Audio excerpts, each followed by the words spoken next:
ሚዩት አድርግና አዳምጥ። ሚዩት አድርግና አዳምጥ። ገና ነው እሱ። ጥያቄና መልስ ላይ እናወራለን። ሪባ ትላለህ፣ ገና ሪባ ትላለህ። ሚዩት አድርግ እንጂ ረጋ በል ቀስ ከዚህ በኋላ ላለው ይኸውልህ፣ እፎይ እኔ በማስረጃ አዳምጥ፣ ረጋ በል እንጂ እኔ ብለህ በማስረጃ እያነሳሁ እንደምናገረው ውይይቱ ትምህርት እንዲሆን ለሌሎቹም ማለት ነው። አንተ ይሄንን ትርጓሜ ስትናገር ጊዜ ስለዚህ አላህ የሙሐመድ ጌታ ሰይጣን ነው ማለት ነው ስትል ከሊቃውንቶች ቢያንስ ከሊቆቻቸው መካከል አንድ ሊቅ እንዲህ ብሏል ብለህ አስከትል። እፎይ እንደሱ አድርግና ሌሎችም እንዲማሩበት ዘንድ ማለት ነው። እንዳው ከሱ ብትጀምር እንዳውም በጣም ደስ ይለኛል። ከሊቆች መካከል አንድ ቤት ታደርጋለህ በእኔ ደቂቃ እሳስ በማስረጃ ወራሽ ሀይ ጎበዝ። ስለዚህ ገና አሁን 20 ደቂቃ አለን። ከዛ ሪባ ትላለን። ከዛ ክሮስ ኤግዛሚኔሽን አለን። ስለዚህ ክሮስ ኤግዛሚኔሽን ላይ መረጃ ትጠይቀናለህ። እኛ ከኪሳችን አላወራንም፣ እያሳየን ነው።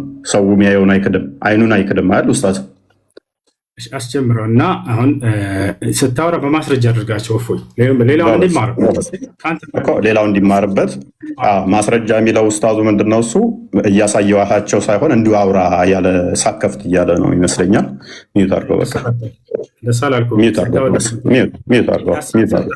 በዚያ ላይ አንድ አዳምጠ ስታሳይ ነበረ። ይሄንን እያየሁልህ ነው ጎበዝ። ግን ያንተ ሀሳብ እዛ ላይ የለም፣ ውሸት ነው እያልኩህ ነው። ያንን ወንድ ከሆንክ አሳየኝ። አሁን ከፍተህ ይሄ ቁርአን አንቀጽ ይሄ ሐዲስ ላይ ስለዚህ ሊቃውንቶች የሙሐመድ ጌታ ሰይጣን ነው ማለት ነው ብለዋል ያሉበትን አሳይ ካለ ውሸታም ነህ። ያ ውሸታም ነህ እያልኩኝ ነው። ደፍረህ አንተ አሳይ። ወንድ ልጅ ከሆንክ የለም ያልከው ወላሂ ላዚም የለም እኮ። አዳምጣሻው እኮ ታዳምጣለህ። ወንድ ልጅ ናታ አሳየንና ጀምር። አንተ እውነተኛ እንደሆንክ ዛሬ ያውቀዋል። ካልሆነ ውሸታም ነህ። ኧረ በእናትህ ሚዩት አድርገህ አትረብሽ ኡስታዝ። ያረበሽኩ ማስረጃ ብቻ ነው የጠየቅኩህ። ወይኔ ሰዓት እኮ ነው ገና እኮ ነው። ሰዓትህ ላይ ተጠቀምና አሳይ። ውሸታም ነህ እየተባልክ ነው አንተ። እውነት ነው የማወራው፣ እውነት ነው የማወራው። ማንም አላለህም። ሚዩት አርግ። ሪባ ትድገናለን እኮ ኡስታዝ። ሚዩት አርግ። ኦኬ ላስጀምረው። አስጀምር በቃ ዝም ብሎ ያወራ ያለ ደቂቃ አለኝ። ኧረ በእናትህ ሚዩት አርግ ኡስታዝ፣ እባክህ። እሺ ቀጥልሽ ይርቀጥል ጎበስ። 20 ደቂቃ አለኝ። ኦኬ እናመሰግናለን። እንግዲህ እንደተመለከታችሁት ማስረጃ የሚለው እንዲሁ በአፍ ማውራት መስሎት ይመስለኛል። ይሄ የምታየው እንደዚህ ማስረጃ ተከፍቶ ነው እየተወራ ያለው።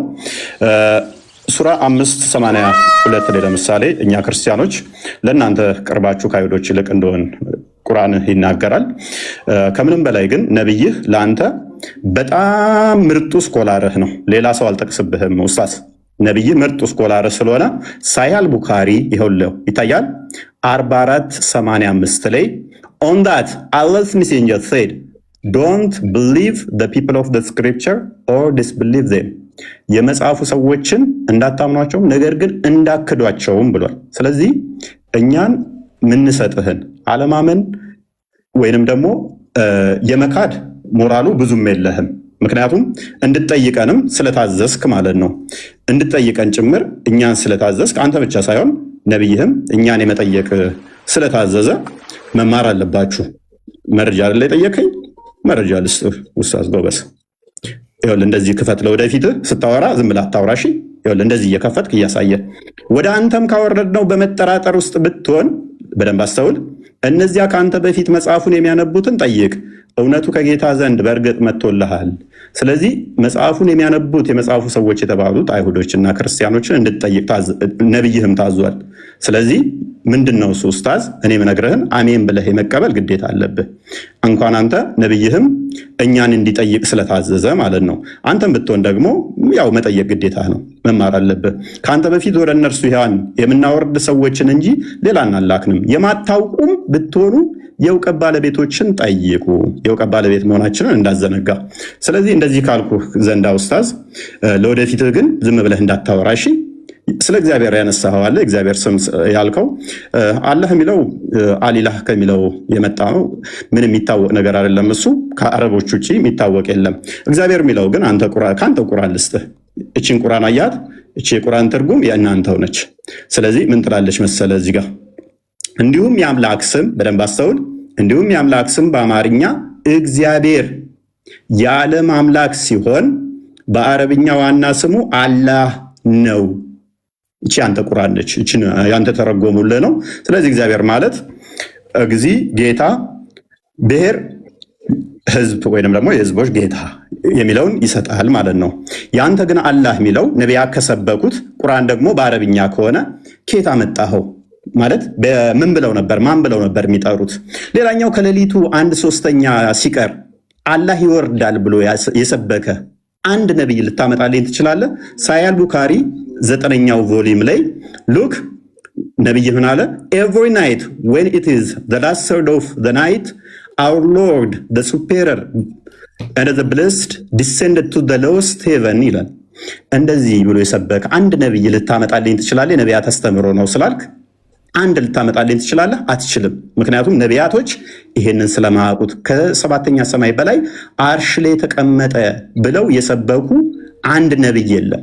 አንድ ነብይ እንዲሁም ደግሞ ይሄ ነብይ ያመጣውን አስተምሮ ማለት ነው አላህን እንዴት ሳያገኙት በደንብ አስተውል።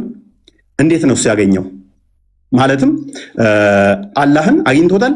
ወደ አርሽ በሄደ ሰዓት ነው አላገኘውም? አላህስ ይታያል ወይስ አይታይም? ምክንያቱም ወደ ጌታችሁ ተመልካቾች ናችሁ ይላል። መቼ ነው የምትመለከቱት? በቂያማ ቀን። ኦኬ፣ እንደዛ ከሆነ ደግሞ ሱናን ኢብን መጃ ላይ በደንብ አስተውል። ሱናን ኢብን መጃ ቮሊዩም 1 ላይ ምን ይላል? his face would burn everything of his creation as far as his gaze reach እይታው እስከደረሰ ድረስ ፍጥረትን በሙሉ ያጠፋል ያወድማል ይላል። ስለዚህ ስታዩት ሊያጠፋችሁ ነው እንዴ? አላህ በቂያማ ቀን እናየዋለን የምትሉ እንዲያጠፋችሁ ነው? ኦልራይት አላህ ልጅ የለኝም ብሎ ይላል። ልጅ እንደሌለው ሙስሊሞች አላህ የምታምኑት ማነግሯችሁ ነው? ጋኔኖች።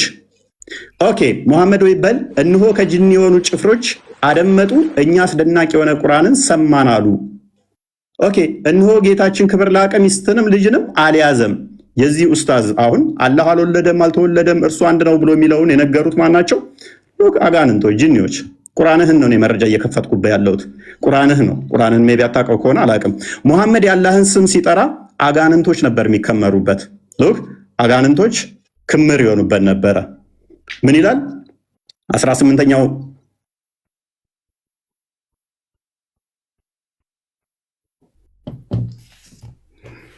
ተቆርጠሃል? እፎይ ተቆርጠሃል። ኦኬ አይዞህ እንትን ነው በደንብ እንዲጠራልህ ነው። ሉክ ሱራ 72 ላይ የጋኔኖች ምዕራፍ ይባላል። በጋኔኖች ምዕራፍ ላይ ቁጥር 18 ላይ እነሆ ሙሐመድ በደንብ አስተውል፣ የአላህን ስም ሲጠራ ሉክ እነሆ የአላህ ባሪያ ሙሐመድ አላህን የሚጠራው ሆኖ በተነሳ ጊዜ ጋኔኖች በእርሱ ላይ ደብረብ ሊሆኑ ቀረቡ። አጋንንት ነበር የሚከመሩበት ሙሐመድ የአላህን ስም ሲጠራ ማለት ነው። ይሄው ቁርአንን እኔ አይደለሁም ያልኩት፣ ቁርአንን ያለው አላህ ሰውን ከገማ ጭቃ ነው የሰራው። በምን በእጁ ወስዶ አላህ እጁን ታጥቦታል።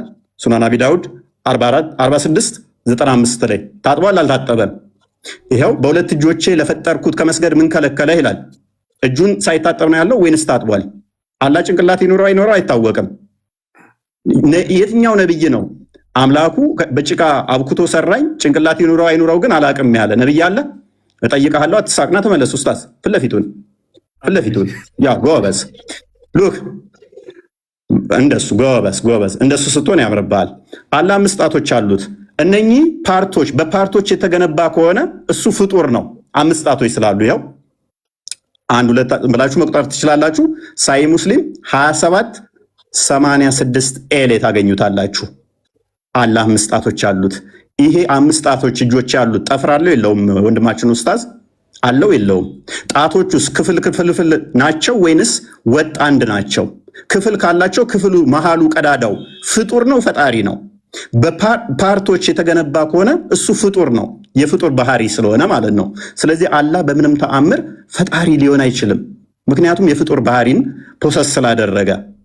ሱራ 2:223 ላይ ሴቶቻችሁ ለእናንተ እርሻ ናቸውና በፈለጋችሁት ሁኔታ ድረሱ ይላል። ይሄ ቁርአን ክፍል ነው። አላህ ይህንን የቁርአን ክፍል ይቀራዋል አይደለ ወይንስ አይቀራውም? ማለቴ ቁርአን የአላህ ቃል ነው፣ ዘላለማዊ ቃሉ ነው፣ ፍጡር አይደለም ብላችሁ የምታምኑ ከሆነ ፍጥረት ከመፈጠሩ በፊት አላህ የአላህ ባህሪ ከሆነ ቁርአን ወይንም ደግሞ ፍጡር ካልሆነ ቁርአን ቃሉ እነሆ ሴቶቻችሁ ለእናንተ እርሻ ናቸውና በፈለጋችሁት ሁኔታ ድረሱ የሚለውን ይቀራል ወይንስ አይቀራም? የሚቀራ ከሆነ ፍጥረትን ሳይፈጥር አላህ ሴቶቻችሁ ለእናንተ እርሻ ናቸው ሲል ብቻውን ነው የሚለው? ምክንያቱም በድምፅ እንደሚናገር ስለምታምኑ እንደዛ መረጃው ስላለ። ኦኬ አላህ በምኑ ነው የሚስቀው? እንደሚስቅታ ሀዲስ ላይ ስላለ ይኸው ሳሂህ ቡኻሪ ቮሊም 8 ላይ ኡስታዝ እንደዚህ ክፈትሽ መረጃ በኋላ በደንብ እንደዚህ ኦኬ በደንብ እንደዚህ በመክፈት እንድለምድ ማለት ነው። ለወደፊትም መረጃ እንደዚህ ነው። አየህ አላህ ይስቃል። ይኸው በምኑ ነው የሚስቀው? በእጁ በእግሩ በምኑ ነው የሚስቀው? ኦልራይት አላህና ደጃል በምንድን ነው የሚለያዩት? አላህ ከደጃል በምን ይለያያል? ኦኬ እንደዚህ ይላል እዚህ ጋር ይኸው መረጃው ኡስታዝ መረጃ ስጠይቅ ለወደፊትህ እያያስክ ሳሂህ ቡኻሪ ቮሊም 4 ላይ ነው። መክፈትን ልመድራስ The prophet mentioned Al-Masih al-Dajjal in front of the people saying Allah is not one-eyed while Al-Masih al-Dajjal is blind in the right eye. Look Al-Masih Dajjal ወይንም ደግሞ የኢሳ ተቃራኒ ወይንም ደግሞ የኢሳ ባላንጣ የሆነው አልመሲህ ደጃል አንድ አይና ነው፣ አላህ ግን አንድ አይና አይደለም ይላል። አላህ ከደጃል ጋር ለምንድን ነው እሱ በአይን እንዲለይ ያደረገው? ማለት መሐመድ ሌላ መንገድ አጥቶ ነው? ጌታችሁ አንድ አይና አይደለም፣ ደጃል ግን አንድ አይና ነው ብሎ ለምን ኮምፔር ላደርጋቸው ፈለገ? አላህ እንደሚሮጥ ቡሃሪ ላይ ተመዝግቧል። ቡሃሪ 74:05 ላይ The prophet said, Allah says, I'm just as my slave thinks I am. If he comes to me walking, I go to him running. ቀጥታ እንደምትቀበሉ እናንተ ዋብያ እንደመሆንህ መጠን ሜቢ አላቅም ካልሆንክም ኤክስኪውዝ አደርጋለሁ። እንዴት ነው እሱ የሚሮጠው? በእጁ ነው የሚሮጠው? በጭንቅላቱ ነው የሚሮጠው? በምኑ ነው የሚሮጠው? መሮጥስ ማለት ምን ማለት ነው? የሚያስረሳ ማን ነው? ሴጣን ቢያስረሳ ከተውስታ በኋላ ከበደለኞች ህዝቦች ጋር አትቀመጥ ይላል። እዚህ ጋር ደግሞ ስንመጣ አንቀጽ ቦታ ብናስረሳ የሚበልጥ ነው ወይንም ቢጤዋን እናመጣለን ይላል። ቅድም ሴጣን ምናምን ብለሃል። ይኸው ቁርአንህ ላይ እኮ ነው ያለው። ቁርአንህ ነው ያለው። ገሃነም በምንድን ነው የምሞላው? ገሃነም ሰውና ፍጥረታት ይጥላል ወደ እንትን ውስጥ the people will be thrown into the hellfire and it will say are there any more to come? ሰዎች ወደ ገሃነም ውስጥ ይወረወራሉ። ምን ብላ ትጠይቃለች? የቀራለ እያለ ትጠይቃለች። till Allah puts his foot over it አላህ እግሩን እስኪጨምርባት ድረስ። የአላህ እግር ገሃነምን የሚሞላ ከሆነ ፕሌስና ስፔስ ኦኮፓይ የሚያደርግ ፊል ማድረግ የሚችል ከሆነ እሱ ፍጡር ነው ማለት ነው። ቦታና ስፔስ ይፈልጋልና ቦታ የሚይዝ ነገር ሁሉ የሆነ ቦታ ላይ ገብቶ የሚሞላ ከሆነ እሱ ፍጡር ነው እንጂ ፈጣሪ አይደለም። ፍጡር እንጂ ይሄ የምታመልከው ፈጣሪ አይደለም ማለት ነው። የትኛው ነብይ ነው ገሃነም ፈጣሪያችን እግሩን ሲጨምርባት ከዛ በኋላ በቃ በቃ ትላለች ብሎ ያስተማረ አንድ ነብይ ታመጣለህ? በእስራኤሎች ልጆች ላይ በያዕቆብ ላይ አስማት የለም፣ በእስራኤል ላይ ሟርት የለም። በጊዜው ስለ ያዕቆብና ስለ እስራኤል እግዚአብሔር ምን አደረገ ይባላል ይላል። በያዕቆብ ላይ ሟርትና ሉክ አስማት የለም። ነብይህ ላይስ ሳሂህ ቡኻሪ ቮሊም 4 ላይ ነብይህ ላይ ደግሞ ናሬትር አይሻ የነብይህ ትንሿ ምጥጥየዋ ልጅ ያገባችው በ6 ዓመቷ ያገባት አዳምጥ እንዲህ ብላ ትተርካለች። ፕሊዝ ሚውት አድርጌዋለሁ። ጣልቃ አትግባ። ሚጢጥየዋ ምናምን የሚል ቃል ተው። እፎይ ትልቅ ነህ በቃ። ከዚህ በኋላ አረጀህ እኮ። እሺ ጓበዝ በቃ ያለውን ነገር የተጻፈውን አንብብ።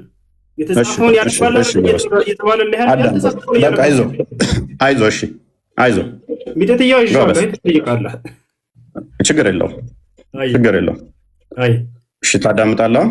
በደንብ አዳምጣ። እየሰማህ እኮ ነው። ግን ጣልቃ ገባብኝስ? ቃልህን አስተካክል። እፎይ ሌላ አልተባልክም። ፖለቲካ አትስራ። በቃ ጣልቃ ገባብኝ እንዴት እናድርግ? በኋላ ሂድ ቀጥል። አብሽር። ቃልህን ጣልቃ ትገባብኛለህ? አገባም ወይንም ይሄንን ኮንፊርም አድርግልኝ። አልገባም። አብሽር። ግን ቃላቶችን አስተካክል ለተከታዮች ስትል ማለት ነው። ኖ ይኸውልህ እኔ ምንም ያጠፋሁት ነገር የለም። ስለዚህ ጣልቃ እየገባህ ግን አንተ እያስቸገርክ ነው አይደለ? ከየት ነው ያመጣኸው? ቆይ አዳምጥ። እሺ እኮ ጣልቃ አትግባ። አዳምጥ እኮ ተራዊን አይደለም ወይንስ እንዴት ነው? ዝም ብለህ መረባበሽ ነው የፈለከው? በቃ ይቅርታ። በቃ ቀጥል። እንዳትወጣ አደራህን። ግን እንዳትወጣ ቀጥል። ጎበዝ። ስለዚህ ያለው መረጃ ታመጣለህ ካሁን በኋላ ስታወራ። ግን ጣልቃ አትግባብኝ በተቻለ መጠን። ለወደፊቱ ይሄንን ልመድ። እሺ ይሄንን ትለምዳለህ። ይቅርታ በልሽ። ያው ጣልቃ አልገባም በል ጣልቃ አልገባም በል። እስኪ እባክህ ጣልቃ አልገባም በል። በጣም ይወረድኩባቸው ላይ የምነግርህ ቀጥል እኮ ጣልቃ አልገባም በል ጣልቃ አልገባም በል ብትል ወላሂ ለዚህ ባለቀም ዛሬ ወዴት ባትሄድም እጄ ገብተሃል። ዛሬ በ4 ዓመትህ ማለት አሁን ቀጥል፣ ዝም ብለህ ቀጥል እኮ ጣልቃ አልገባም በላ አልገባም በቃ ቀጥል። ኦኬ ጣልቃ ከገባ ግን እየረበሽክ ስለሆነ ወደኋላ እንመልሰው ሰዓቱን አለ ልታፈገፍግ ነው አይደል? ወላሂ አለቀም ዛሬ ወረበል ከረባ ደቀም ዛሬ ሚዩት ላድርግልህ። ኦኬ ሚዩት አድርገሽ ጎበዝ። ስለዚህ ታሁን በኋላ ጣልቃ አይገባም ወንድማችን ብዬ አስባለሁኝ። ምንም እንትን ያልነው ነገር የለም። ኤኒዌይስ እያየህ ሆኗል። ደቂቃውን አስጀምርልሃለሁ። ኦኬ አይሻ እንደተረከችው እንግዲህ በመጽሐፍ ቅዱስ ላይ አስማትና ድግምት አይሰራባቸውም።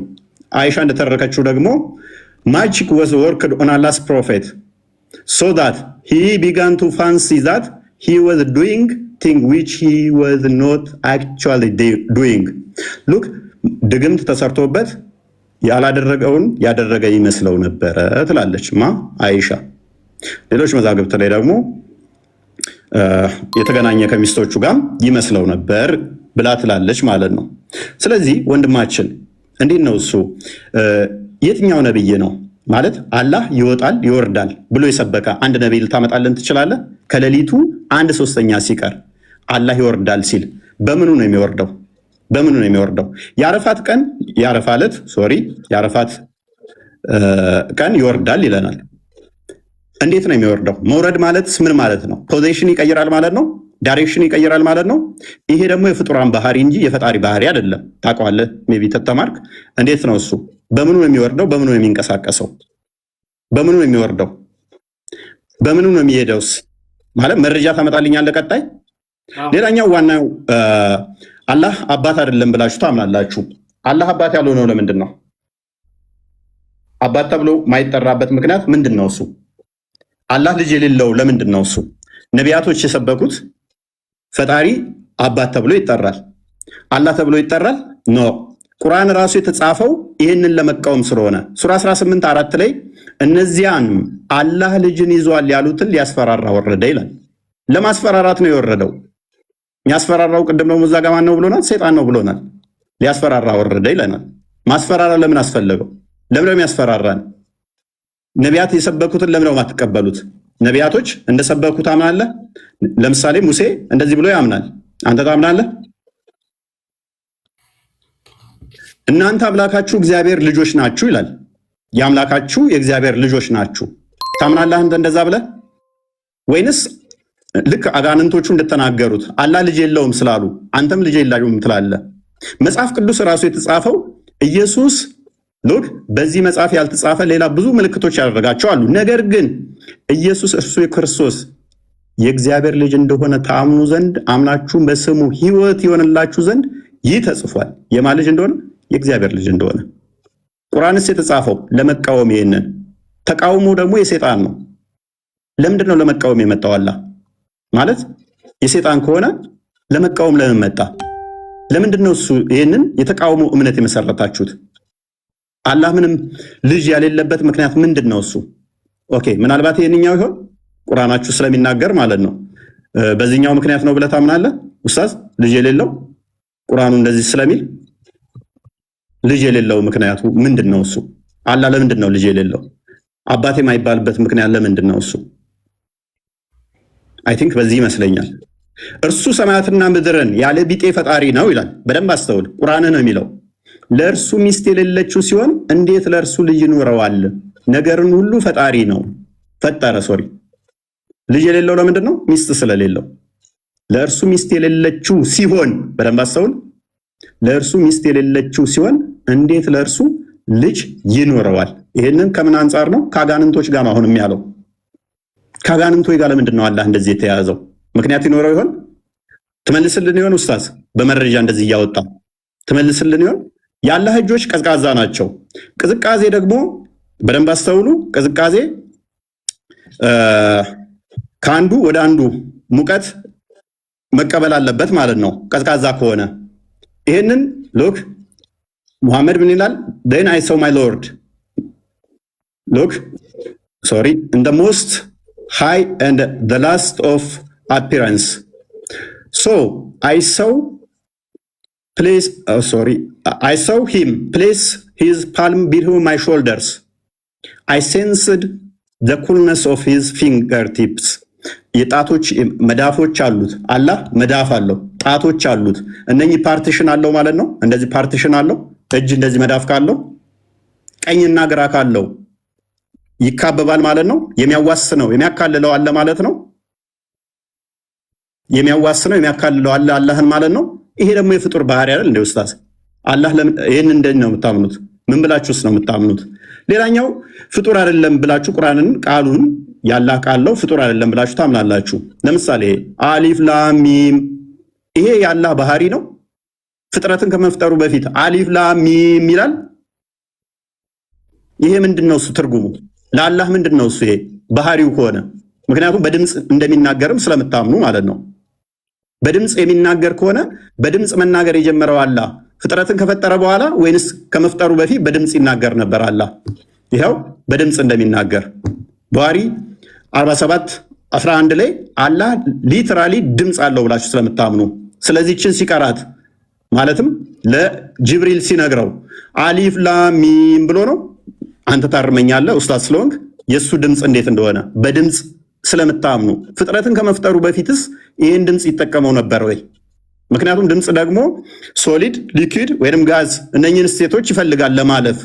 ያላህስ ድምፁ በምን ውስጥ ነበረ ፍጥረትን ከመፍጠሩ በፊት የሚተላለፈው?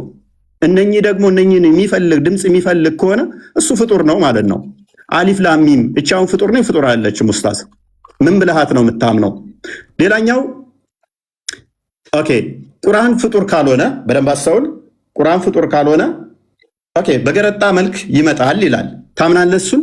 ምክንያቱም ቁርአንን ያለው ይሄው ሱናን ሐዲስን ያለው ሱናን ኢብን መጃ ቮሊዩም 5 ላይ ነው የሚገኘው ፔጅ 68 ላይ the Quran will come on the day of resurrection like a pale man and will say I am the one እያለ ይቀጥላል።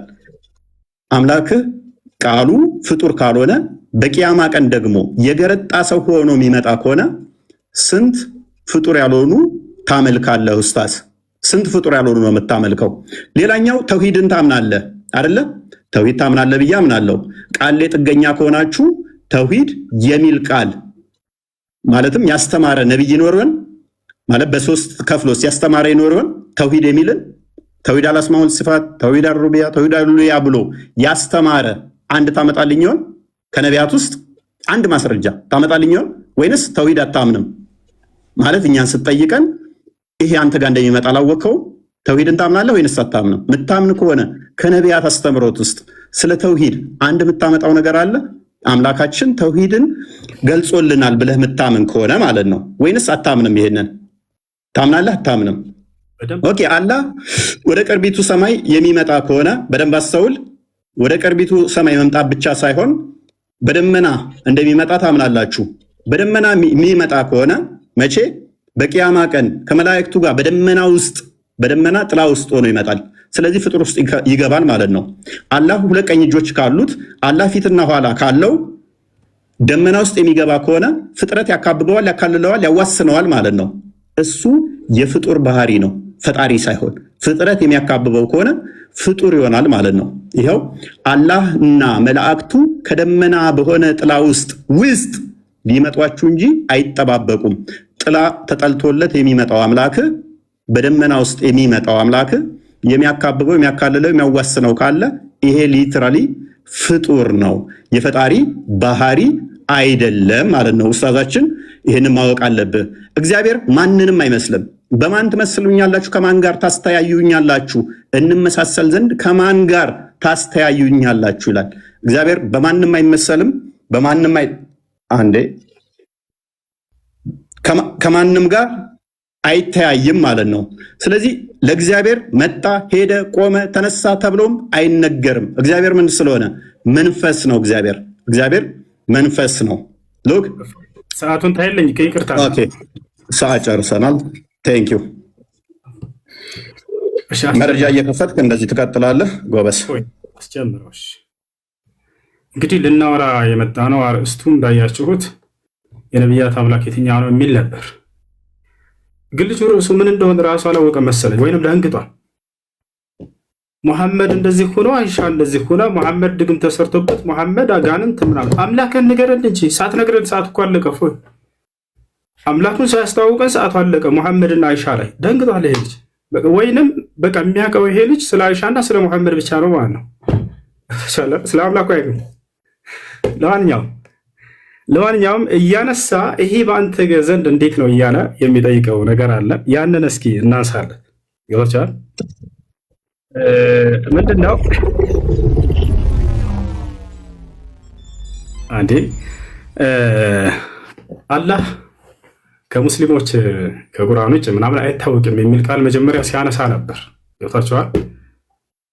እግዚአብሔር ከኢትዮጵያ ውጭ ይሄ ስም አይታወቅም ብትል የተሻለ ነበር። እፎይ የትኛውም ዓለም ላይ መስቀል አንጠልጥሎ እንደዚህ የዓለም ክርስቲያን ጋር ሄዳ አምላክ ማን ነው ብትላቸው ያንተን የአምላክን ስም አይነግሩም እኮ።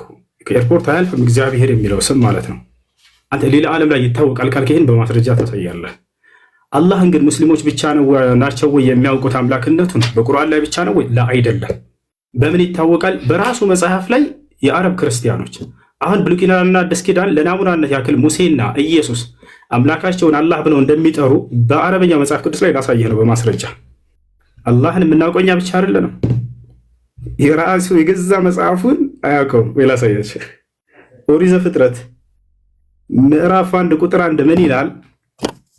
የአምላክ ስም አላህ መሆኑን ሙስሊሞች ብቻ ሳንሆን የግብፅ ኦርቶዶክስ አባ ተክለ ሃይማኖት ዌብሳይት እንደማመጣልህ ከዚህ ነው። አባ ተክለ ሃይማኖት ዌብሳይት አለ። ያውና እዚህ ጋር መውቂዕ አንባ ተክለ ይላል። መውቂዕ አንባ ተክለ ሃይማኖት የአባ ተክለ ሃይማኖት ዌብሳይት ማለት ነው። በኢትዮጵያው እንግዲህ ቅዱስ አባ ተክለ ሃይማኖት ብላችሁ በምትጠሩት በሱ የተሰየመ ነው። ኦሪት ዘፍጥረት ምዕራፍ 1 ቁጥር 1 አተክዊን ይላል። ስፍር ተክዊን ኦሪት ዘፍጥረት ማለት ነው። ይህን ተማር አረበኛውን አትችል መሰለኝ። ምዕራፍ 1 ቁጥር 1 ላይ ምን ይላል? ፊል በድኢ ኸለቀ አላሁ ሰማዋት ወልአርድ። አላሁ አክበር። ምን ይላል በአረበኛው? አላህ በመጀመሪያ ሰማይና ምድርን ፈጠረ ይላል። ያ ጀማዓ ይሄ ያሳያችሁ ያለሁት ቁርአን እንዳይመስላችሁ የራሱ የገዛ መጽሐፉ ነው። በገዛ መጽሐፉ ላይ አምላክን አላህ ብለው ይጠራሉ የአረብ ክርስቲያኖች። ይሄ ከብሉይ ኪዳን ነው። እስኪ ከአዲስ ኪዳን ደግሞ ለናሙናነት ያክል አሳያችሁ። የት እንገባለን? ያው እና እዚህ ጋር አልኪታቡል ሙቀደስ መጽሐፍ ቅዱስ። እሺ እዚህ ጋር ሁለቱ መጽሐፍቶች አሉ። አልአህድ አልጀዲድ አዲስ ኪዳን ላይ ልገባ ነው። አዲስ ኪዳን ላይ ልገባ ነው። አዲስ ኪዳን የሐዋርያት ሥራን እስኪ እንመልከት። ስፍር አዕማል الرسول የሐዋርያት ሥራ ምዕራፍ 2 ቁጥር 22 ምን ይላል? ተመልከቱ። ቁጥር 22 ላይ በደንብ ተመልከቱ። أيها الرجال الإسرائيليون اسمعوا هذه الأقوال يسوع الناصري رجل قد تبرهن لكم من قبل الله بقوات وعجائب وآيات صنعها الله بيده يا الله سم من ይላል? እናንተ የእስራኤል ልጆች ሆይ ይህን ንግግሬን ስሙ። እናንተ እንደምታውቁት የናዝሬቱ ኢየሱስ አምላክ አላህ በእርሱ በኩል ድንቅና ተአምራትን ያደረገለት ለእናንተ የተገለጠ ሰው ነበር ይላል። ያው አላህ የአረበኛው መጽሐፍ ቅዱስ ይሄ ቁርአን አይደለም። ይሄ ልጅ ምን አለ? የአረቦች ሙስሊሞች እንጂ በቃ አላህ የሚለው እዛ እንጂ አይታወቅም። ላይ ክርስቲያኖች ወገኖች ራሳቸው በአረብ ሀገር ላይ ይሄንን የአምላክ ስም እንደሆነ በደንብ ያውቃሉ። ይሄንን እወቅ፣ ተማር። ሌላኛው ነገር ምን እያነሳ ነበር? ሌላኛው እሺ፣ አሁን ሌላኛው ደግሞ የምጠይቀው ነቢያቶች አምላክ እግዚአብሔር እንደሆነ አስተምረዋል እያለ ነው። እስኪ ልክ እኔ የራሳችን መለኮታዊ መጽሐፍ ተብሎ የተገለጸውን ልንወያይ የተስማማንበትን ቁርአን ላይ ነቢያቶች አላህ አላህ አላህ ብለው እንደጠሩት አንተ ደግሞ የገዛ መጽሐፍህ ላይ በዕብራይስጥና በግሪክ አለልህ እዚያ ላይ አውጥተህ የአምላክ ስም ነቢያቶች እግዚአብሔር ነው ብለው የተናገሩበት አንድ ጥቅስ እንድታመጣ ፈልጋለሁ። ይወታል አይደል? ከቁርአን ላይስ አላህ ብለው እንደጠሩ ነቢያቶች ታሳያለህ አንተ? አዎ በደንብ አሳያለሁ። ያው ማስረጃ ላውጣለህ። ለናሙናነት ያክል ማንን እናውጣ? ታላቁን ነቢይ አላህ ነቢዩ ኢየሱስን። ነቢዩ ዒሳ ምን አለ? ተመልከቱ። የማን ምዕራፍ ላይ እንሄዳለን? የማርያም ምዕራፍ፣ የእናቱ ምዕራፍ ላይ ጭራሽ እዚያው ላይ ነቢዩ ኢየሱስን ብሎ አስተማረ። ዒሳ ዓለይሂ ሰላም የእኔ አምላክ አላህ ነው እያለ ያስተምራል። ጌታዬና ጌታችሁን አላህን ተገዙ። የቱ ጋ ነው? ተመልከቱ። ያውና ቁጥር 36 ላይ ዒሳ አለ አላህም ጌታዬ ጌታችሁ ነውና ተገዙት፣ ይህ ቀጥተኛ መንገድ ነው አለ። ይህ ይበቃናል፣ ጊዜ ለመቆጠብ ሲባል።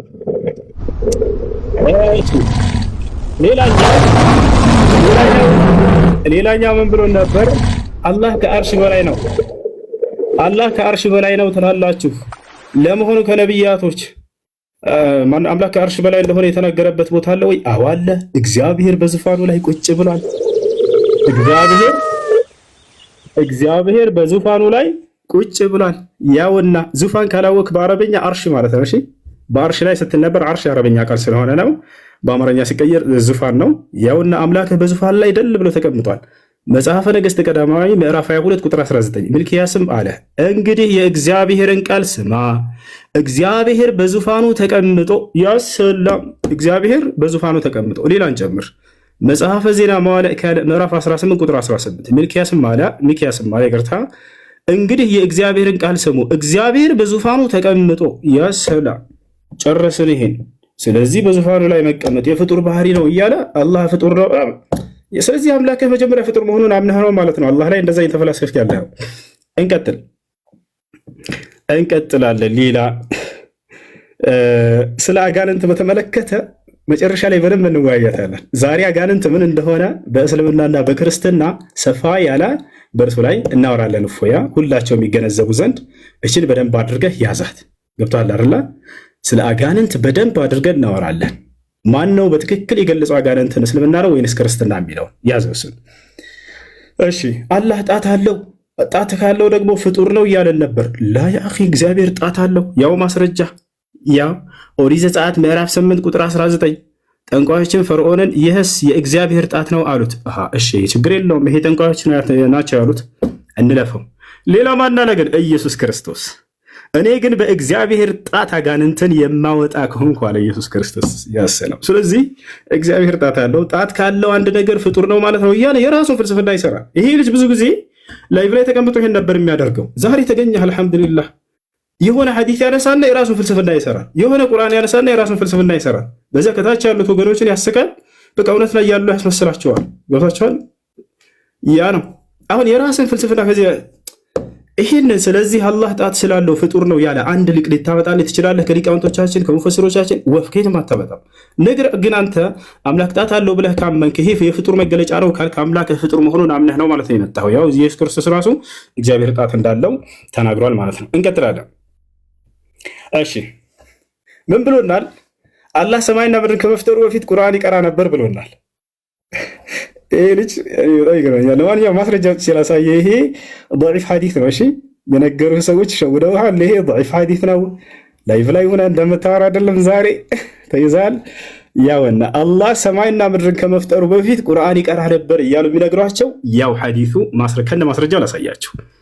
إن الله عز وجل قرأ طه وياسين قبل أن يخلق السماوات وقبل أن يخلق الخلق ب1000 عام فلما سمعت الملائكة القرآن قالت طوبى لأمة ينزل عليهم هذا وطوبى لأجواف تحمل هذا وطوبى لألسنة تنطق بهذا. حديث من دونه ضعيف يا إسناده ضعيف እና ውሸት የሆነ ሐዲስ ነው። ላይቭ ላይ ከፍቶ ሲያወራ የሚውለው ታዲያ እንደዛ መስሎ ዛሬ መጣ ከሙስሊሞች ፊት ያው ውሸት መሆኑ ተጋለጠ። ምን ሁልጊዜ ባገኘውና እንደዚህ ሁሌ በገለጥኩልህ ከዚህ በኋላ የምትገባ ይመስለኛል እንዲህ አይነት ውሸት እያሸከ ፊታቸው። ለማንኛውም እስኪ ወደ አማርኛ እንቀይርላቸው። አረበኛ ነው ብሎ በአረበኛ ተደብቃቸው እንዳይል ያው እና እዚህ ጋር የሐዲሱ ሰንሰለት ደካማ ነው፣ የትረካ ሰንሰለቱ ደካማ ነው። ضعيف ሐዲስ ነው ይዘህ የምትመጣው። ከዚህ በኋላ ضعيف ሐዲስ ይዘህ እንዳትመጣ አጣራ። መጀመሪያ ጠይቅሽ ሙስሊሞችን ይሄ ነገር እንዴት ነው? ضعيف ነው ሐዲስ ነው እኔ እንዳው ሰው የሆነ መስሎኝ ነው ምናምን እያልክ ያንን እንትን ብትል ጥሩ ነው።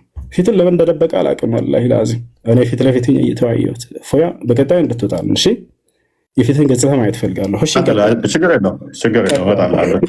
እሺ ቅድም አንተ በራስህ ሰዓት እያሳየው ስለሆነ ነው። አይሽ ነው። እሺ ተስማማ በቃ። እሺ እና ይሄ ነው አላህ ይወርዳል ይለናል። ማን ነው ከነቢያት አላህ ይወርዳል ብሎ ያስተማረ? ያ በደንብ አድርጎ እግዚአብሔር ይወርዳል። ኦሪት ዘፍጥረት ምዕራፍ 11 ቁጥር 5 ያው እግዚአብሔርም የአዳም ልጆች የሰሩትን ከተማና ግንብ ለማየት ወረደ። ምድር ላይ ግንብና ከተማ ለማየት ይወርዳል እግዚአብሔር ያሰላም። ስለዚህ ምን ብሎ ቅድም የሆነ እንትን አስቀምጧል። አላህ ይወርዳል ከተባለ ስለዚህ ፍጡር ነው አለ። ተመልከቱ፣ አላህ ይወርዳል ስለተባለ ፍጡር ነው ያለ አንድ ሙፈሲር አምጣ ብለህ ወፍ የትም አታመጣም። የማን ነው? የአንተ ፍልስፍና። ነገር ግን ይህንን መስፈርት አንተ የፍጡርነት መስፈርት ካደረግከው እግዚአብሔር ፍጡር መሆኑን አምነህ ነው ማለት ነው የመጣኸው። አሁንም ገብቶሃል አይደል? እያንዳንዱ ለምታነሳው ትችት ሁሉ በመጽሐፍህ ላይ አለ። እፎይ ምናልባት አንተ መጽሐፉን ላታውቅ ትችላለህ። ገብቶሃል? ስለ መጽሐፍ ስለ ክርስትና ብዙ የምታውቅም አይመስለኝም። እኔ አላውቅም ብቻ ገብታችኋል። ቢያውቅ ኖሮ ይሄ ልጅ ለትችት አያመጣውም ነበር። ቁርአንና ሐዲስ ላይ ያለውን ያው መጽሐፌ ላይ ያለ እኮ እንዴት ነው ሰዎች ላይ ያለውን ሂጅ ልተችም ብችለው ብሎ ያውቅ እንትን ራሱን ይወቅስ ነበር። ገብታችኋል። ግን መጽሐፉን አያውቅም። ያው መጽሐፍህ ላይ አምላክ ይወርዳል እኮ ለዚያውም ግንብና ህንፃ ለማየት ምድር ላይ የተሰራ ግንብና ህንፃ ለማየት ይሄ ነው። እና እፎይ ከዚህ በኋላ ይህንን ባትደግሚው ሌላ ቦታ ላይ ነውር ነው። እሺ እና ይህ ነው።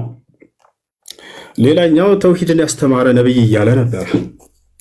ተውሂድን ያስተማረ ነብይ ተውሂድ ብሎ ማለት ኢፍራዱላሂ ቢልዒባዳ አምላክን አላህን በብቸኝነት ማምለክን ያስተማረ ማለት ነው። ታዲያ ነብያቶች ሁሉ አንዱን አምላክ በብቸኝነት አስተምሩ እያሉ በደንብ አስተምረዋል። ገብተዋል። ይሄ በመጽሐፍህም ላይ አለ። አንዱን አምላክ እንድታመልኩ በእኛም መጽሐፍ ላይ አለ። ለናሙናነት ያክል ከአንተም መጽሐፍ ከእኛም መጽሐፍ እንግለጽ። ኢየሱስ ክርስቶስ ዮሐንስ ወንጌል ምዕራፍ 17 ቁጥር 3 ላይ ምን አለ? ወሃዚሂ ሂየ አልሐያት አልአበድያ አን ያዕሪፉከ አንተ አልኢላህ አልሐቂቂይ ወሕደከ ወየሱዕ አልመሲሕ አለዚ አርሰልተሁ ይላል። ይህ መጽሐፍ ቅዱስ ነው፣ በአረበኛ ነው። ምን ማለት ነው? ይህች ነች የዘላለማዊ ህይወት አለ። አባት ወይ አንድና ብቸኛ እውነተኛ ሆንክ አምላክ። አባት የሚለውን የአንተ ግንዛቤ ቢሆንም ያ አንድ አምላክ የሚለውን ቃል ግን ያ ብቸኛ እንደሆነ ክርስቶስም አስተምሮታል። ገብቶሃል አይደለ? ብቸኛ እንደሆነ አስተምሮታል። በርካታ ቦታ ላይ መጽሐፍቶች ላይ አምላክ አንድ እንደሆነ አስተምረዋል። በቁርአንም ላይ ስንመጣ እንዲሁ የአምላክ አንድ ብቻ እንደሆነ አስተምረዋል ነቢያቶች ማለት ነው። አንድ አምላክ ብቻ ነው። ሙሴ ለምሳሌ ምን አለ? ሱራ ጣሃ ላይ ኢነማ ኢላሁኩም አላህ ላ ኢላሃ ኢላሁ ወሲዐ ኩለ ሸይን ዒልም አለ። አምላካችሁ እርሱ አላህ ብቻ ነው፣ ከእርሱ በስተቀር ሌላ ማንም አምላክ የላችሁም አለ። ነገር ግን ባይሆን በዚሁ አንጻር ወደ አንተ ስንመጣ ጊዜ አምላክ አንድም ሶስትም ነው ብለህ ታምናለህ አንተ ክርስቲያን እንደመሆነ መጠን። ገብቶሃል አይደል? ስለዚህ ያ በመለኮት አንድ በአካል ሶስት ብሎ ወይንም ደግሞ አምላክ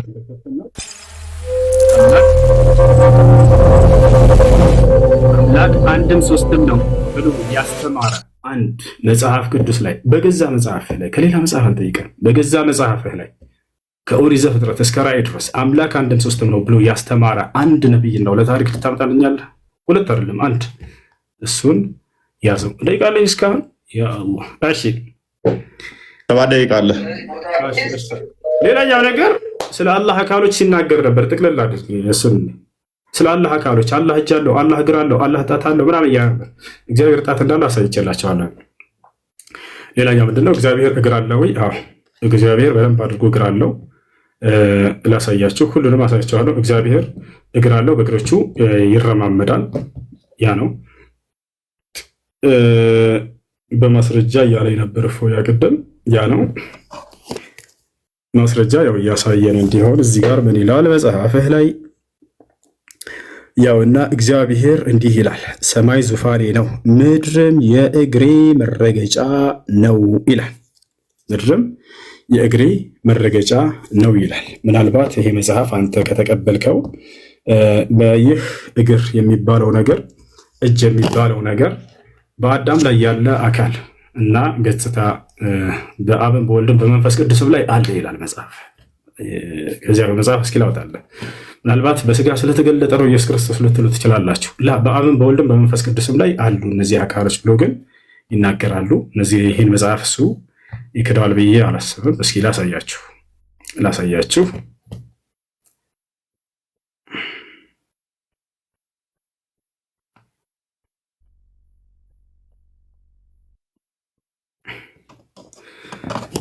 እሺ ያውና እዚህ ጋር መጽሐፈ ሚላድ ምዕራፍ 10 ላይ በአዳም ላይ ያለው መልክ ሁሉ በአብና በወልድ በመንፈስ ቅዱስም አለ። አሁን ሊዘረዝርልህ ነው የአካሎችን አይነት በደንብ አድርገህ አዳምጥ። ቅድም ያነሳቸውን በአላህ ስብሐነሁ ወተዓላ ላይ በአብን በወልድም በመንፈስ ቅዱስም ላይ አለ። በአዳም ላይ ያለው መልክ ሁሉ ተመልከቱ። ምን ምን አለ? ራስም ቢሆን ገጽም ቢሆን ጆሮዎችና አይኖችም። ጆሮዎች ያላቸው አምላክ፣ አይኖች ያላቸው አምላክ፣ አፍንጫ አለው፣ ከንፈርም ቢሆኑ እጆች አሉት፣ እግሮች አሉት። ቅድም እጅ አለው እግር አለው አላህ እንዴት አምላክ ይሆናል? ስለዚህ ይሄ ፍጡር ነው ማለት ነው እያለ ሲናገር ነበር። ስለዚህ አብም ወልድም መንፈስ ቅዱስም ሶስቱም ፍጡሮች ናቸው። መሰረት በአንተ ግንዛቤ መሰረት ጀባ ብለናል። ሶስት ፍጡሮች እያመለክ ነው። ያው ሁላቸውም አንተ የገለጽካቸው ሁሉ አካሎች አሉ። እዚህ ጋር ያው እጆች አሉት እግሮች አሏቸው። ቤቶችን ቢሆኑ ይላል። እስኪ ይህችን ትነግረናለህ? ምን ቃል እንደወጣች እዚህ ጋር ብልቶች ነው ወይስ ምንድን ነው? ቤቶች ብሎ ተቀምጧል። አላህ አለም። እኔ ከራሴ ልናገር አልፈልግም። በሰው እምነት ላይ ቤቶች ብሎ እዚህ ጋር አስቀምጦታል። አንተ ትነግረናለህ። ይህን ሽፋ ለአብና ለወልድ ለመንፈስ ቅዱስም ሙሉ አካል አላቸው ይላል። ሃይማኖታቸው የቀና 318ቱ ሊቃውንት አባቶቻችን እንደተናገሩ ለእግዚአብሔር አይኖችና ጆሮዎች፣ እጆች፣ እግሮች፣ ሌሎችም የቀሩት አካላት እንዳሉት እናምናለን ይላል። እፎይስ ይህን ያምናል ወይ? አባቶቹ እንዳመኑ ላላውቅም። ቅድም በአላህ ላይ ያነሳ ሲተቻቸው ነበር እነዚህን አካሎች ዛቸዋል አይደል? ታዲያ እፎይ እንደ አባቶቹ ያምናል ወይንስ የአባቶቹ ተቃራኒ ሆኖ እነዚህን ይክዳቸዋል? ይህንንም በኋላ የሚነግረን ይሆናል ማለት ነው። ሌላ ምን ላውራ? እግዚአብሔር ባል ነው ተብሎ ተገልጿል። ቀደም እንደ አይነት ነገር ስታወራ ነበር አይደል? እግዚአብሔር ባል ነው ተብሎ ተገልጿል። ፈጣሪሽ ባልሽ ነው፣ ስሙም እግዚአብሔር ነው ይላል። ፈጣሪሽ ይሄ ነው በማስረጃ ባልሽ ነው። ያውና ፈጣሪሽ ባልሽ ነው፣ ስሙም የሰራዊት ጌታ እግዚአብሔር ነው። ያ ሰላም። ሌላስ የእግዚአብሔርን አካሎችን ዘርዝራቸው። እኔ እነዚህን ሳለሳ ወላሂ ላዚም ለመሳለቅ አይደለም። ማንም ሙስሊም በዚህ እንዲሳለቅ አልፈልግም። ነገር ግን መጽሐፉ ላይ የተጻፈውን ነው የምናነሳው። ገብታችኋል? መጽሐፉ ላይ የተጻፈውን ነው የምናነሳው። ያ ነው። ማንም ሰው እዚህ ቦታ ላይ በነቢያትም ሆነ በአምላክ ላይ እንዲሳለቅ አንፈልግም። እነዚህን ነገራቶች ነሕኑ ነዕተቂድ እነ ሃኡላ حرفوا كتبهم كما قال النبي صلى الله عليه وسلم وعبد الله بن عباس ولا نتطاول على أعراض الأنبياء وعرض الله عز وجل المذكور في الكتاب المقدس. نتقال ይሄ ነው። እሺ አሁን ደቂቃ ስላለኝ እፎይ ስለ አጋንንት ብናወራበት ምን ይመስልሃል? አጋንንት በዚህ በ3 ደቂቃ እፎይ እድል ስጥህና እናውራ። አሁን አጋንንት በእስልምናና በክርስትና ሪባ ትላለን ገና እኮ 10 ደቂቃ ቀጥላውን ደቂቃን ጨርስተው ያይ እንግዲህ ስለ አጋንንት እናወራበትን ዛሬ ስለ አጋንንት በደንብ ትረዳላችሁ ክርስቲያኖች፣ በደንብ እናወራለን። ቀጥላውን ደቂቃ 2 ደቂቃ አለ። እሺ ጣልቃት ጨረስክ እንዴ? አንድ ሚዩት አድርገው። ደቂቃ አለ። ያብሽር ከፈለክ ልጨፍርበት። ረጋበር ሚዩት አድርገው። እሺ ለማንኛውም ሌላም ነገራቶችን ማንሳት ካስፈልግና እናነሳ ነበረ። እግዚአብሔር እግሮች ያሉት በእግሮቹ ሰፈር ለሰፈር እንደሚዞር ይናገራል። እሱንም በማስረጃ ላሳያችሁ መሰለኝ። በምድር ላይ እንዲህ 5 አለባት ላይ አንድ ቻርጅ አድርጌዋለሁ። ቻርጅ አለ። አይዋ ቻርጅ አለ። አስተካክለው፣ በደንብ አስተካክለው። እሺ ሌላኛው ነገር ምንድን ነው? እግዚአብሔር ሰፈር ለሰፈር ይዞራል ያልኩባቸውን ላውጣላቸው እስኪ። እግዚአብሔር እንግዲህ ከመጽሐፍ ቅዱስ ላይ ምን ይላል? ክርስቲያኖችን ወይንም የመጽሐፉን ተከታዮች ሲያዛቸው ከሰፈራችሁ ወጣ ብላችሁ መጽዳዳት በምትፈልጉ ጊዜ መቆፈሪያ ያዙ ተብላችኋል። መቆፈሪያ ያዙ አለ እግዚአብሔር። ከዚያስ መቆፈሪያ ከይዛችሁ ከሄዳችሁ በኋላ ተጽዳዳታችሁ አይነ ምድራችሁን ስትጨርሱ ድፈኑት፣ ቆፍሩና ቅበሩት አለ እግዚአብሔር። ለምን ከተባለ እኔ ጌታ እግዚአብሔር ሰፈር ለሰፈር ስለምዛወር አለ። እርኩስ ነገር አይቼ እንዳሳልባርከ እንዳልመለስ። አያቸው አይደለ? ሰፈር ለሰፈር እግሮች ያሉት በሰፈር ለሰፈር ይዞራል። ካካካዬ ይመለሳል ከዚህ አካባቢ። ቅድም የተገደበ ነው አምላካችሁ ፍጡር ነው ማለት ነው እያለን ነበር። በዚያ ባለበት ቦታ አይገኝም እኮ እግዚአብሔር። እና ላሳየህ፣ ያው ላሳየህ እንዳለ አምላክን ፍጡር ለማድረግ የሄደበት መንገድ አላህን ሙሉ መጽሐፉ ላይ አለ። የሚገርማቸው ይረሳያቸው አንዴ ሳይዘጋብኝ ዘዳግም ያዙ። አንዴ ሳይዘጋብኝ ቶሎ አሳየው። ሳይዘጋብኝ ማለት ምንድን ነው? ኡስታዝ ገና እኮ ነው። አንዴ ቤት አድርግ ያውና ሚዩት አድርግ። ለመጸዳዳት ከ12 ተከታተሉ። ለመጸዳዳት የሚሆንህን ቦታ ከሰፈርህ ውጭ አዘጋጅ አለ እግዚአብሔር። ከዚያስ ከትጥቅህም ጋር መቆፈሪያህን ያዝ። በምትጸዳዳበትም ጊዜ አፈር ቆፍረህ በአይነ ምድርህ ላይ መልስበት። አምላክህ እግዚአብሔር ሊጠብቅህ ጠላቶችህንም በእጅ አሳልፎ ሊሰጥህ በሰፈር ውስጥ ስለሚዘዋወር በመካከልህ አንዳች ነገር አይቶ ከአንተ እንዳይመለስ ሰፈርህ የተቀደሰ ይሁን። አላሁ አክበር። እግዚአብሔር ካከፈክታችሁ ወይም ተጽዳርታችሁ በዚያ አካባቢ ላይ አልመጣም አለ። በቃ ስለዚህ በዚያ ቦታ የማይገኝ ከሆነ የተገደበ ነው። ስለዚህ የተገደበ ከሆነ ፍቅር ነው ካል የተገደበ ነው ማለት ነው። ሌላው ጨርሳል። ኦኬ 10 ደቂቃ አይሽ